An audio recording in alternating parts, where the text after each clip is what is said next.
Hello listeners everywhere. Welcome to the Archive of Audio Antiquities, a voyage into the vaults of wonders on the wireless. In a moment, Simon Exton and Ken Moss will be here to speak to you.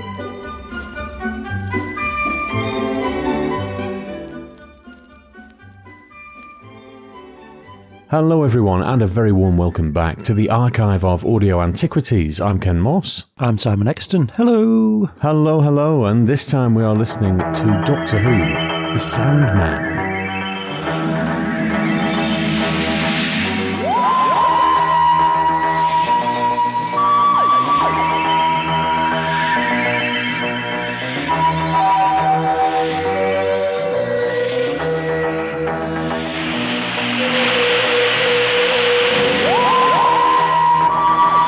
This was released by Big Finish Productions in 2002. It stars Colin Baker as the Doctor, Maggie Stables as Evelyn Smythe, and it was written by Simon A. Forward. The Clutch is a fleet of ships in constant motion, ships jostling for position in an endless migration between the stars. For the Galliari, forbidden by an ancient curse from settling on a world ever again, the Clutch is home, but the curse travels with them. The Sandman, a figure of myth and folklore, preys on the young and old alike. He lurks in the shadows, and it is death to look upon him. Sandman or Doctor, the name makes no difference. Now, children, remember what happens to young ones who do not behave. The Sandman will come for you. He will tear off your hides and weave them into his coat. Directors! Hear me! I believe if we eliminate the Sandman, then we shall have no enemy to face. There is nothing any of us can do against him. We are all of us at the Doctor's mercy.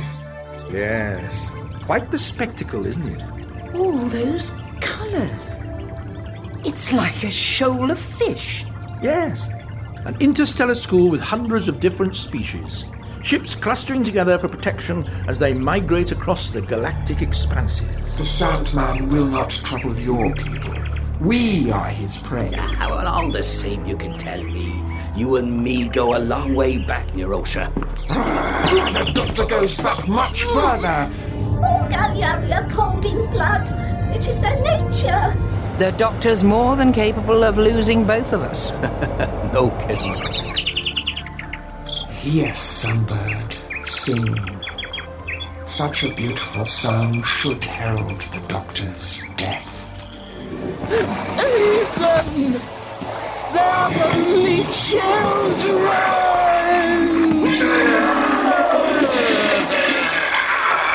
So you see, Evelyn, I am every bit the monster they believe me to be. Dr. Exton, this is one of your recommendations. Yes, because I bloody love it. It's marvellous. Would you like to give us a background as to your history with this story? Did you hear it when it first came out? Yes, I bought it, I listened to it, I loved it. Well, that is the best reason to revisit these things.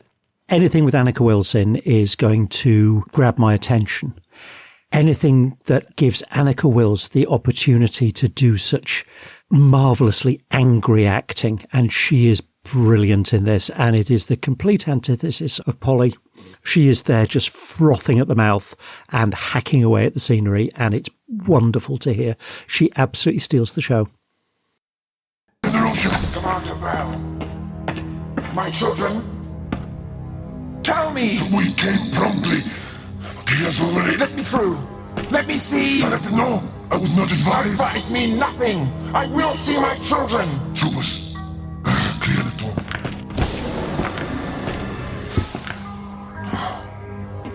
This cannot be. My children. My children. No!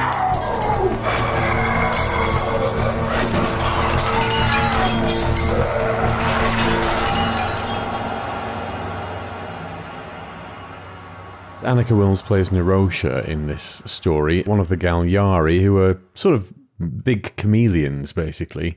But they do a lot of stomping around, and I've not listened to this for years. I can't say that I've ever been particularly fond of it, I've got to be honest. It's not stuck out in the way that it has to you. I've more of an appreciation for it re-listening to it for this, I have to admit. I think Annika Wills she's good in it. If you know that it's Annika Wills and you can hear her voice underneath all the modulation, is it the best use of her talents? Possibly not. But then if you're going to put her in another Doctor Who, it needs to be disguised, really. It's a million times better than the lady whatever-her-face Pollard that they got her to do, which was just a simpering Victorian. Yeah, but Lady Louisa Pollard was a simpering Victorian. Yeah, but they needed somebody with those clipped tones to be able to play her properly. Yeah. Her enunciation and her diction is just... I wish my diction was as crisp as hers, let's put it that way. Yeah, she has a gorgeous voice, but she's also an excellent actor. And in this, she's given the opportunity to extend her range beyond Polly. And don't get me wrong, I think she puts brilliant performances in as Polly. I absolutely love what she's done with Big Finish as Polly. But sometimes she is not kindly written for, and I'm particularly thinking of the Five Companions here, where she spends a lot of time apologising for being wet while she was travelling in the TARDIS, and she wasn't. She was a woman of the 60s and was written as such, so she did spend time putting the kettle on and things like that. But she stomped her way through the Highlanders. Now, okay, she's not the kindest to Kirsty that she could be, but she's got a backbone when she's left on her own, and she comes up with ways of manipulating Algie for Finch. So for all that she was written for her time, and therefore she couldn't be doing the big dramatic action every so often, she did whatever she could. And, I know I keep going on about how much I love the Moonbase 3, but that bit with Cocktail Polly, and she mixes up an extra batch, and she comes along and she refuses to back down. And there's both Ben and Jamie saying, no, it's not safe for you, go back. And she's just, fuck this, I am coming with you. If you can squirt a bottle of goo, I can squirt a bottle of goo. No, I completely agree. And she's the one that runs forward and pushes it in the Cyberman grill while Ben and Jamie are ducking and firing from a kneeling stance. Now, that probably says that Polly has a lot less combat experience than either of them. But she was there, front and centre, with both elbows stuck right in. So a bit of Polly love there. Yeah, absolutely. And Big Finish, for the most part, do her pretty well. But they give a fairly faithful recreation of what was on screen. And what was on screen was a female lead written in the 60s with the kind of mindset that there was in the 60s. And it would be lovely to have a few things where Polly had been written with a more modern mindset as a woman from the 60s. Should we have a little scan of the premise of this thing? I personally think it's a bit loose. Well, the first thing that strikes me about the story is that it would make a lot more sense as a Seventh Doctor story. Oh, agreed. Because that whole Machiavellian and setting himself up as a god and looking back in to keep things in check, that's much more a Seventh Doctor thing than a Sixth Doctor thing. That was entirely my feeling when the story reopened. Like I said, I've not heard this it's probably since near to its release. It's not one that I've gone back to very often. I've gone back a few times, although I don't think I've listened to it since the pandemic.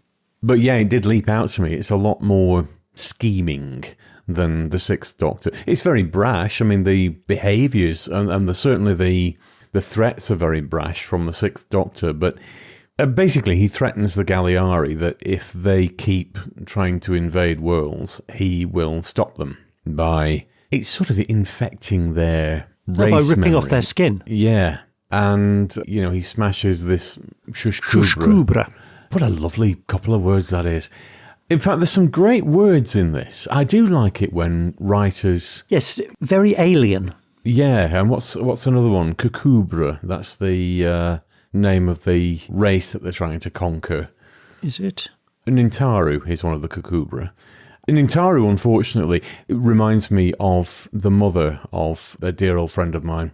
And at the time this came out, I spent a lot of time in their household, and unfortunately, all I can ever picture now when I hear Nintaru is Mrs. Woolley. But yeah, writing-wise, I mean, it's lovely, the idea of this clutch of spaceships together as sort of protection for each other, and they're all interlinked with doors so that they can form basically an intergalactic bazaar. Yeah, I mean, it's not original in the least, but it's a nice idea. The original story idea, I was reading the sleeve notes for this, it was supposed to be the middle part of Excelis, originally set on Arteris, where there was a vampiric beast that fed on the not yet dead, known as the Sandman. It wasn't felt that it fit in completely with the Excelis stories, but it was a strong enough idea to develop into its own story. I don't think this would have fit Excelis. I'm glad they did that. No, and it wouldn't have had the clutch, which is a brilliant bit of world building. Like I say, it's not an original concept, but it's very nicely realised. The Galliari themselves, I think they have the potential to be quite interesting. They're very well realised. I think they've been mentioned in a few other audios. Oh, you know Big Finish stuff better than I do. Yeah, but I don't think they've ever appeared in another audio. I could be wrong there, unless it's in one of the spin-offs, but I certainly don't remember them in any of the main range. The one thing I will say, you've listened to the download of this, haven't you? Yes. Yeah, and I've listened to the CD version. I think I gave my CD copy away. The cover is by Lee Binding. Lee Binding's a terribly skilled artist, but I don't like it. It's a bit of a mess. I can see what the attempt is. It looks like it's trying to put a bit of Dave McClane into it, and it doesn't really work. No, and it's one of the few genuine Big Finish cover failures. And I say that with the deepest respect for Lee Binding, because he does the collection stuff.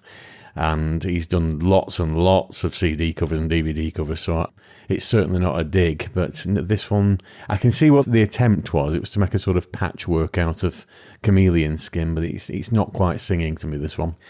At this point, we are still using the 70s version of the theme tune. 2 releases down the line, when Bang Bang Boom came out, that was when they first started using the correct version of the theme. It's only going back to these things that I realise how far that theme tune from the 70s sticks out as wrong. Much as I love it, they work so much better with the proper theme. I suspect you couldn't give a shit. I couldn't. No. I didn't even notice. Yeah. The first 50 or so releases of Big Finish, that was really my golden age. I love those releases, and I've gone back to the vast majority of them a lot over the years. This, I've got to say, is not one of them. I don't actually know why. I think it's one that does reward you for, as a lot of Doctor Who does, but it rewards repeated listening and you get more out of it. There's a lot of levels to this. Considering that it's a tiny cast, there's a lot to unpack here. And there's a few plot strands going on, and they all interweave right at the end. I mean, there's a few things to gloss over, like why Mordekan, this trader who's doing somewhat dodgy deals with the Galliari, allows the Doctor and Evelyn to come along on his deals. It's a good story point, but in real life, why the hell would he do that? But there's some great performances. The only one that I think I questioned was Ian Hogg as General Voshkar. What was going on with that accent? Oh, no. The one that Nirosha sends off to kill him. Rag or something like that. Brel? Brel, he was terrible. There was one that was a little under par, but I just couldn't understand why Ian Hogg had played it completely different to everybody else. Ah, Doctor, we keep the key-cutting machine, eh, with the Galliari. What on earth? Why are you doing this? It's completely at odds with every other one of the Galliari. Why did nobody rein that in? Call me Pop. I have to be honest, I hadn't twigged that. But now you've said it, I am never going to unhear that. Call me Pop, unfortunately. That is sort of the default setting for an accent that's Italy via Sweden and Norway and Portugal. Another way, it's Fendelman. 9 Maverick bars. You're not a fool, Colby, eh? Gary. With a touch of salamander thrown in. While we're talking about performances, and I appreciate that this was a choice, the Star Gypsy's accent is very pantomime pirate, or Jim Ladd. Oh, do you think? Yeah. No, I thought it was, if I may use the term, toned down pikey. You got the gypsy element of it, but it wasn't parody. It wasn't mockery, it was just somebody who had a lived-in voice. It was Long John Silver if he'd come from Dublin North Side. You're a harsh man. I've said this before. I didn't hear any of that. That was one thing I was listening out for. I was expecting you to comment on the word gypsy rather than the accent, but I thought it was quite nicely understated myself. No, Stalkers, there are lots of people who call themselves gypsies. The traveller community may not want to be associated with the word, but there are other people who do. Yes, I've never quite understood why. It is a collective in society. The only people that do annoy me that call themselves gypsies are chavs who might know travellers and mate around with them in the pub and then suddenly decide that they're gypsies too. I've never quite got that. Dear Rishton. Dear Rishton. Oh my God, I'm a chav. Fucking hell. Music-wise, this, again, from the early days of Big Finish, Russell Stone scores this one. Again, it's another thing I suspect you've just not picked up on at all. Russell Stone is one of my favourite composers from Big Finish because it's quite understated, but it always completely and utterly hits the tone of whatever he's scoring for. And Big Finish in recent years has gone for more orchestral stuff that's trying to emulate the TV series. Doesn't always work on audio. It can be a little bit of audio overload. I listened to the first episode of the Fugitive Doctor series, and I haven't listened to any more because it was an hour of relentless crashing and banging and an audio cacophony, and your ears just get tired of it. You can't focus on that. Now, with something like this, there's lots and lots of little intimate conversation scenes, and for me, audio stories, whatever they are, work far better when they are just quiet conversation pieces rather than relentless action scenes. What's your take on it? What, on the... Not on this particular story, just on action scenes on audio. Which do you prefer? I am far more the quiet, intimate scenes. I prefer something like Master to something, that's all... Like Omega. Well, Omega's not all bangs and whistles. There's plenty of dialogue scenes in that. No, I was thinking... There are, but there's also the big dramatic special effects scenes, which in that one I don't think work particularly well. I prefer dialogue-y stuff. I think Doctor Who has now got to the point where they can do the big screen effects, so you don't need to fill in with your imagination in the way that audio lets you do. So it's much better to focus on performance. Oh, I completely agree. Because that's what gets your atmosphere across. Some of the best audio stories for me, they've had lots of action in them, but it's been going on in the background while there's dialogue going on in another room. Take something like Death Comes to Time, which we haven't done yet, but is coming up. I love that because although there are great space battles, they're not focused on, a quick clip in the background, and then you focus on whatever's going on the bridge or in the hold or something, or in another room or on the planet. It focuses on the people rather than the action, and I think that's been lost in recent years because it just seems to be this obsession that bigger and louder is better, and it really isn't. The Sandman, considering the amount of action, and there are brief action sequences in it, but they're not protracted and they're not overblown. And this, to me, is a good example of how to do or how to weave action scenes into an audio story. It's a deeper and more layered story than I've given it credit for, I'll say that much. Yeah, I mean, the plot is interesting. The whole what the Shushgruber is doesn't make a massive amount of sense because it's the essence of the Galliari, but is it a gene bank? Is it something like the conscience of Marinus? Is it something that makes the Galliari of Gestalt? It just isn't explained because it's supposed to be this incredibly powerful psychic thing that doesn't really seem to do very much. Well, it's put together from the skins of Galliari that have been shed, and they put one on every world that they conquer. So why is General Voshkar so distraught when one is destroyed? It's not like it's the only one in existence. Yeah, but what does it do? They say it's incredibly powerful. They say it's the essence of their culture, but it doesn't actually seem to do anything. It doesn't have any defensive capabilities because it doesn't help General Voshkar at all when he has his showdown with the Doctor. It has the whole of Galliari history in it. Is it a kind of library shaped like Ludwig? Unfortunately, that is exactly what I had in my head, Ludwig. Yeah. Is it just a really creepy and unpleasant statue? We'll never know. But all I do know is the Doctor interfaces with it and learns everything there is. Yeah, that's a massive plot dump. Mm-hmm. I was going to say the final confrontation is a little bit rushed. And like you were saying about the big dramatic special effects things, getting a whole bunch of psychic birds that are held together with his blood telepathically controlled wasn't explained until you just got this massive exposition. Oh, Doctor, but I didn't understand what happened. Well, let me tell you how clever I am. Bit at the end. I thought it was a little bit undoctorish, actually. You know, just open all the doors, all these birds come in, peck General Voshkar to death. They shut the door and it's like, well, goodbye, everybody. That was nice, wasn't it? All sorted now, and do take care of yourself. You have just controlled all these birds to peck somebody to death. And set them loose. So all these birds are flying around their station, shiting all over the place.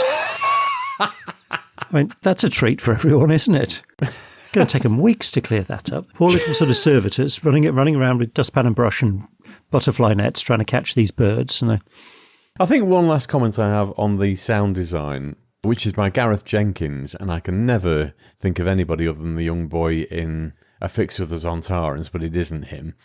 There's some quite upsetting scenes early on, and it's not revealed until very late in the day who the actual monster is, of baby Galliari being skinned alive. And once you understand that that's what's going on, those scenes are horrible. Yes. So, again, a little understated scene. It's not explicit, it's not graphic, it's just... I did like those earlier Big Finish when they could get away with doing real nasty stuff on the quiet.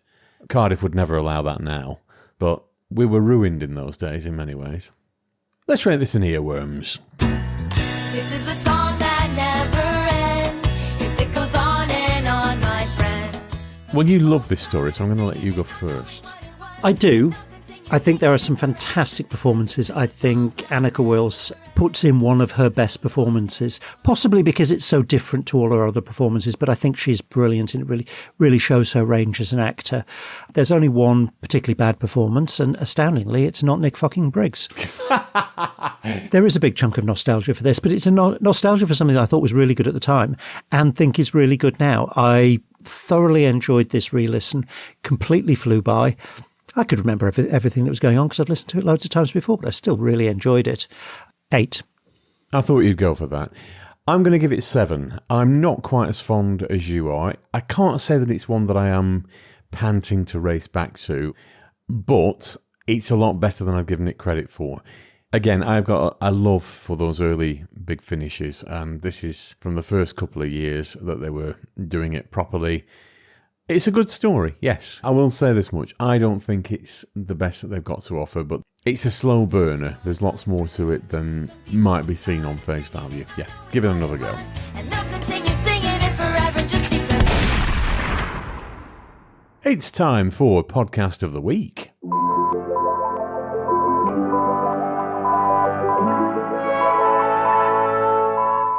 Dr. Exton, what have you got for us this time? Well, in keeping with our tradition of having Doctor Who-themed podcasts for our Doctor Who episodes, I present A Kettle and Some String. Presented by Dave Rennie. He and a guest go on to a really deep dive of particular stories. It's a long listen. Some of them are up to about 3.5 hours long, which is, in cases, well over twice the length of the story, but they go into a real lot of depth and they're very entertaining. Hey, I'm the Doctor. I can save the universe using a kettle and some string. And look at me, I'm wearing a vegetable. And on that note, boys and girls, we shall sign off. Next time, we're listening to James Bond. It's Dr. No. This was the first in a series of radio adaptations by Martin Jarvis and Rosalind Ayres, and it stars Toby Stephens as James Bond. They are still making them to this day. They're trying to adapt all the novels. I think they do a bloody good job of it. Are you familiar at all with these? No, you've talked about these a lot, and I've never actually heard one, so I'm quite looking forward to this, because I like Dr. No. I like all the original Ian Fleming novels. No, don't get me wrong. I like the Connery and Moore James Bond films. They're hokey and exactly what you want on Boxing Day, but the novels are wonderfully dark. My favourite of all is Casino Royale, but Dr. No, when I first listened to this, they broadcast it in the summer on a brilliant hot day, and so I sat there with rum. It's been a good 15 years since I've heard this, and I'm looking forward to hearing it again. Tune in next time to see what we thought, boys and girls. Until then, thank you very much for listening to us. Hope you've enjoyed the ride. We'll be back soon. Bye now. The archive of audio antiquities featured Simon Exton and Ken Moss, and the announcer was Jenny at Blue Box 99.